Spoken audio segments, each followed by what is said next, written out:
Now, over the past week, we've brought you a comprehensive look at how African migrants have settled in the southern Chinese city of Guangzhou.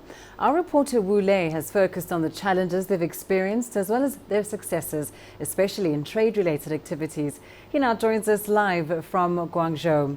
Wu, the series that you've done has, of course, been very informative. And before we take a look at your final installment, we'd certainly like to know from your personal experience how you would describe the relationship between local Chinese and African migrants in Guangzhou.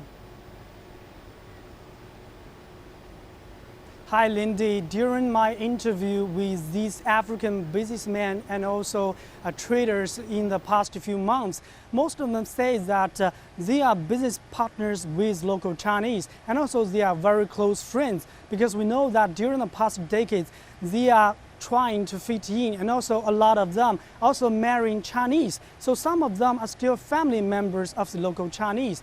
But they still face a lot of challenges, so that the local authorities and the social workers are helping them to trying to fit in, as you are about to see in the final episode of my special series.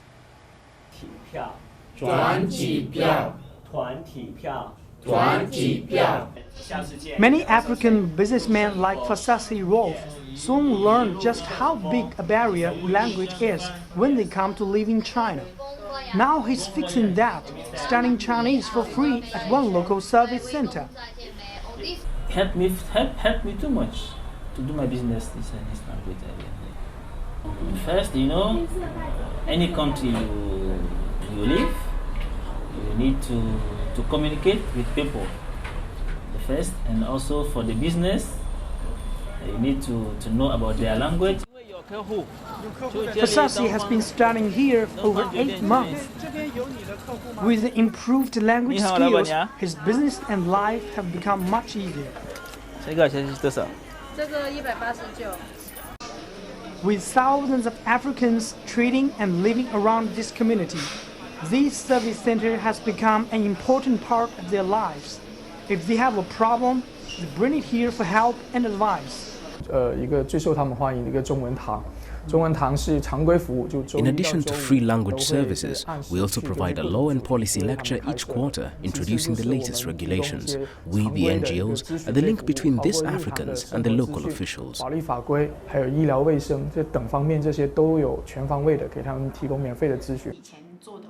The Guangzhou government has set up several service centers in areas with large foreign populations.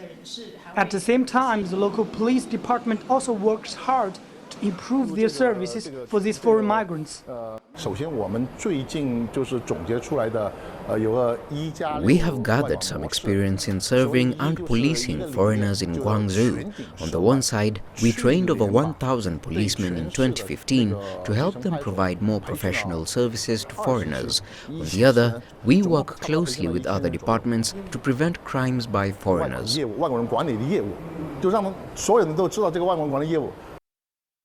Guangzhou has the third largest foreign population of any city in China, after Beijing and Shanghai, but it has the highest number of African migrants. Local officials hope other cities can learn something from their experiences as other areas go through their own internationalization.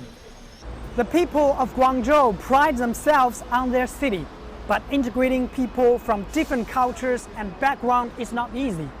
Authorities say that's just a part of the challenge China faces as it plays a more and more prominent role in the world. The Africans in Guangzhou and their Chinese business partners, friends and families couldn't agree more. Wu Lei, CGTN, Guangzhou. Well, Wu Lei, it's certainly clear that service center is, or rather that support center is important to the integration efforts there. But tell us about some of the other initiatives that have been launched in order to help Africans feel welcome in Guangzhou. Yes, indeed. As China and Africa do more business together, the number of Africans in China and Guangzhou are expected to rise in the future. And I talked with a lot of foreign immigration experts on the global immigration, because we know that during the past decades, a growing number of foreign immigrants are coming to China, and these African traders are choosing to flock to Guangzhou to find opportunities. And one experts on the social problems named Professor Liang Yucheng from the Science University, and he said it is very important for the authorities to keep improving their services, and at the same time they are expected to work closely with other departments to make the city safe for everybody. And also it's also very important to encourage both Chinese and Africans to respect each other's cultures and traditions so that they can live together. And we know that in the future the global immigration will be a hot topic, and so that these Africans living in China and local Chinese to solve the problem and these challenges needs the efforts from all parties, and so the challenges and opportunities of the global immigration deserves our long-term attention. Back to you, Lindy. Well, Wule, thank you so much for joining us today all the way from Guangzhou, and of course thanks for bringing us this informative series.